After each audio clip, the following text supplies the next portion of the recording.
చేస్తామని మెగా డిఎస్సీపై తొలి సంతకం పెడతామని జనసేన అధినేత పవన్ కళ్యాణ్ అన్నారు. రేపల్లె వారాహి విజయబేరి సభలో పాల్గొన్నారు. 5 కోట్ల మందికి జనసేన ధైర్యం నూరిపోస్తుందని, ప్రతి ఓటమి దెబ్బ జనసేనను మరింత బలపడేలా చేస్తుందన్నారు.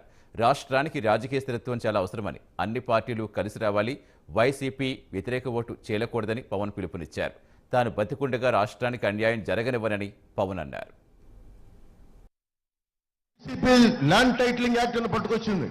అది ల్యాండ్ గ్రాబింగ్ యాక్ట్. అది జగన్ ల్యాండ్ గ్రాబింగ్ యాక్ట్. అది ముందు ఏం చేశాడు, వీళ్ళ ఇంట్లో ఉన్నది, వీళ్ళ కుటుంబంలో కూడా ఈ పక్కన పడే ఆస్తులను దోచుకోవడం మీద ఉన్న పిచ్చి వీళ్ళకి భూముల్ని తవ్వటం, ఖనిజాలని తీయటం, గనుల్ని దోచేయడం తప్ప నిజంగా ఒక పట్టెడు గుప్పెడు గింజలు భూమి మీద వేస్తే పచ్చని పైరైతే దాన్ని ఎంత కాపాడుకోవాలి, ఎంత శ్రద్ధగా తీసుకోవాలి. మన చేతిలో ఒక ముద్ద అన్నం తింటున్నామంటే రైతు పడ్డ కష్టం, రైతు పడే కార్చే కన్నీరు, ఇవన్నీ తెలియాలంటే గనుల్ని మనకి భూమిని మనకి ఛేదించేవాడికి రైతు తాలూకు కష్టం ఎప్పటికీ అర్థం కాదు. డబ్బులు సద్వినియోగం చేయలేం, దాంట్లో డబ్బులు కొట్టేద్దాం అనుకుంటున్నారు తప్ప ఒక్కొక్క ఇంటికి ఒక కుళాయి పెట్టాలి.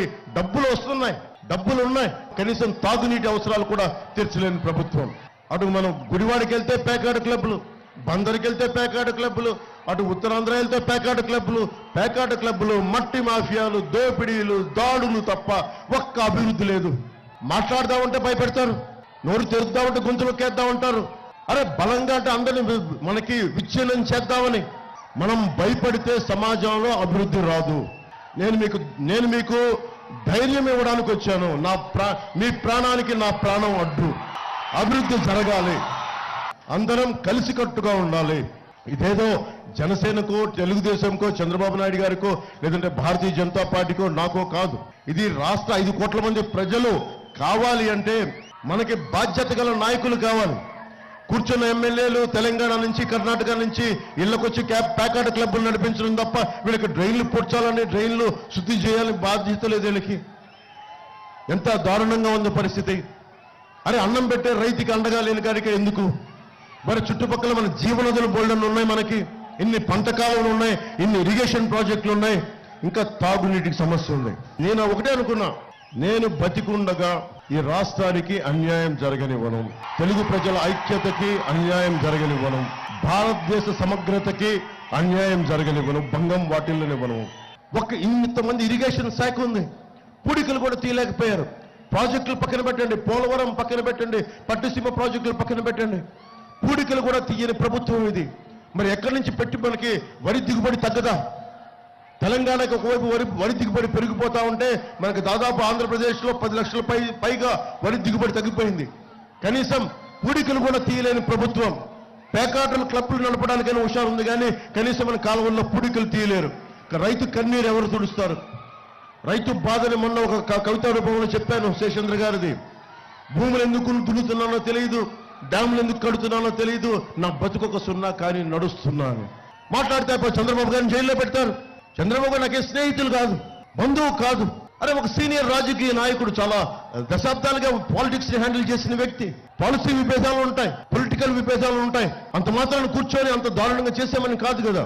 పోలీస్ శాఖ కూడా, అధికారులు కూడా చట్టం సమానంగా జరిగే పని చేయదు. ప్రతిసారి చెప్తాను, బలంగా ఉన్న వాళ్ళకేమో చాలా బలహీనంగా పనిచేస్తే చట్టాలు, బలంగా ఉన్న వాళ్ళకి బలహీనంగా పనిచేస్తే చట్టాలు.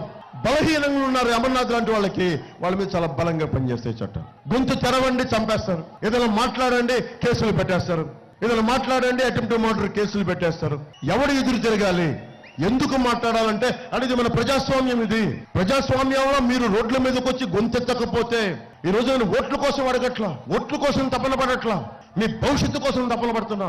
మీ బంగారు భవిష్యత్తు కోసం అన్నం పండించే రైతు బాగుండాలని కోరుకుంటున్నా.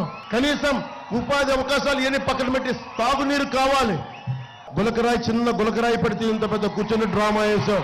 లా అండ్ ఆర్డర్ ఎంత కావాలి, ఎంత అవసరం అంటే బలమైన మంత్రులకు కానీ, బలమైన హోంశాఖ, బలమైన అధికారులకే, ఒక్క ఎస్ఐకే నువ్వు రౌడిజం కంట్రోల్ చెయ్యంటే నేను మీకు చెప్తున్నాను, 2 వారాల్లో ప్రతి రౌడీ ఎదవని మక్కలు ఇరగ్గొట్టి కింద సెల్లో కూర్చోబెట్టాం. ఎస్ఐకి ఉంది, ఒక సబ్ ఇన్స్పెక్టర్ పోలీసుకు ఉంది. నువ్వు పోలీసులు పని చేయనిస్తే కదా. ఎంతసేపు రౌడీలు వెనకేసుకురా, అమ్మాయిలు ఏడిపించేవాళ్ళు వెనకేసుకురా, దాడులు చేసేవాళ్ళు వెనకేసుకురా అంటే ఇలాగ ఉంటుంది ప్రభుత్వం. మనం ఎందుకు భయపడాలి?